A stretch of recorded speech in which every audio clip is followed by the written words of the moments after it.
What was that clip? YouTube. This is Kyle Alexander with another episode of Sports News. Now, it's kind of a surprise video, and I guess you can tell by the way my jersey and my head is. We're going to be doing some reports on the Ravens today. This kind of just caught me off guard. But, yeah, well, first of all, got a nice win over the Bengals. It was close. It was closer than it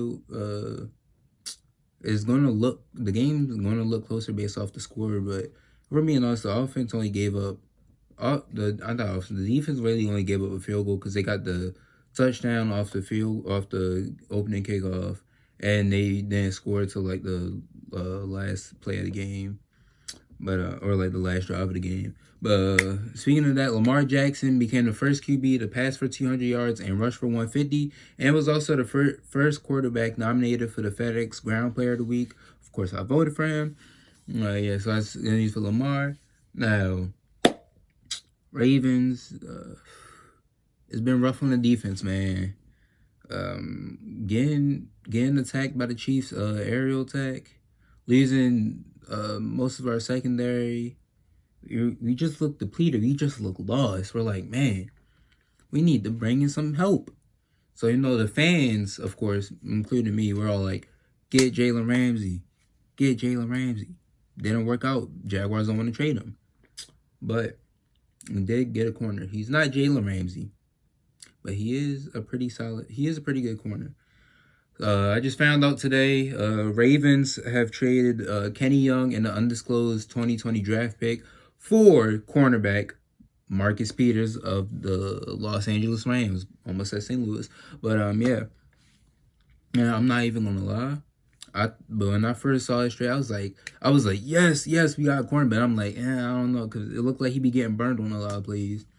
But then I looked at the perspective. I was like, all right, it looks like he does get burned a lot, but he's a gambler out there. He's kind of a risk taker, so that would lead to him getting beat a lot.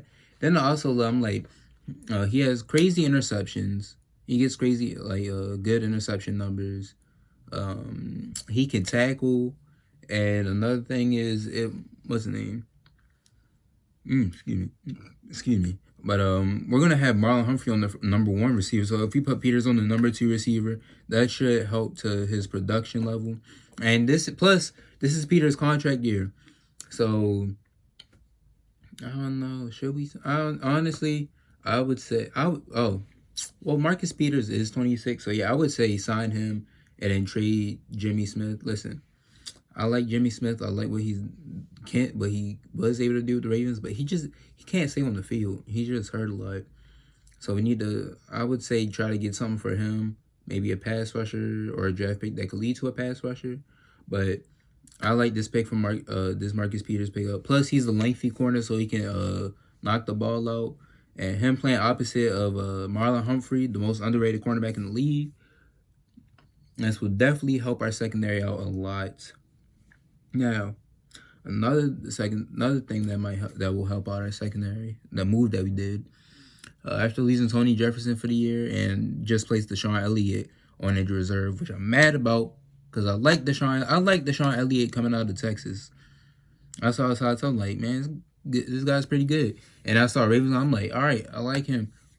He should get some playing time. Maybe like a rotational player or something. And then, yeah. But he's down for the year. So Ravens signed a former face. We signed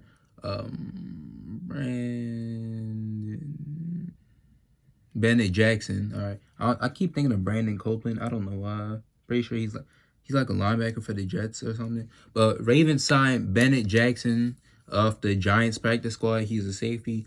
Now, he spent some time with the Ravens, and he actually knows the Ravens playbook, so he's ready to start day 1. I like this. I'm not saying he's the greatest safety or he's like, oh, he should be a star. Should be a starter. The truth is, he's going to be a starter because we only have Earl Thomas. Levine's a situational guy or a rotational player. So, honestly, if Bennett Jackson can can get some deflections and tackle. As long as if he can tackle, I'm good with that. Because that seems like to be the biggest thing for the Ravens defense is like a bunch of missed tackles. But if he can tackle, we're good. But if he can also knock the ball out, that'd be great. I know it sounds like I'm just naming stuff that, a typical safety should do. But honestly, I'm just saying if he can do that stuff, we should be good. As long as he can make tackles and make tackles that will change. If he can make the tackle, like if he can make that key tackle that differentiates a touchdown from like a first down, then yeah, I'm good with that.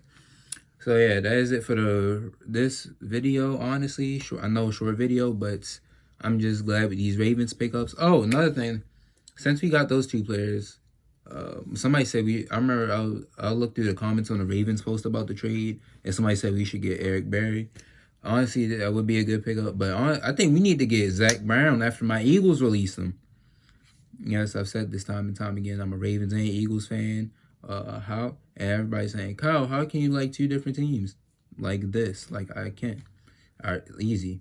I root for one team when they play, and then when the next team plays, I root for that team. If they play at the same time, I root for both of them. And it's not even like they're rivals, so you can like them. Like it's not like I'm a Ravens and Steelers fan. No, I'm a Ravens and Eagles fan. Two franchises that have nothing to do with each other except they're birds. That's it. But yeah. So the Ravens. I know I got off topic there a little, but Ravens need to sign. I think they should get Zach Brown at middle linebacker or outside. Or yeah, I think we should get him at linebacker. Honestly, put him at middle. And it that will fix our coverage and tackling. That could help with our defense. And honestly, yeah, we should be getting back into shape. But yeah, I like this Marcus Peters pickup. I feel like we should re-sign him if he plays good, which I think he will. Plus, he's 26, so he's like at his prime. It's like he's at his prime, sort of. I don't know, or not like prime, but like he's like. How do I word this? He's like at the perfect age of resigning someone. So it's not like he's too old, but at the same time he's experienced, but he's not like close like retirement old. So yeah. But that will be it for this video. Hopefully Marcus Peters can I think he'll be good in this next game against Seattle. Put Marlon Humphrey on Tyler Lockett, Peters on DK Metcalf, maybe. I don't know. I'm kind of scared about that, but I'm not worried. So, yeah, if that's good, boom. So, that is it for this video. I know it's a short video. It was just on the Ravens transactions. And, yeah, don't forget to like, comment, and subscribe. And I will talk to you guys next time.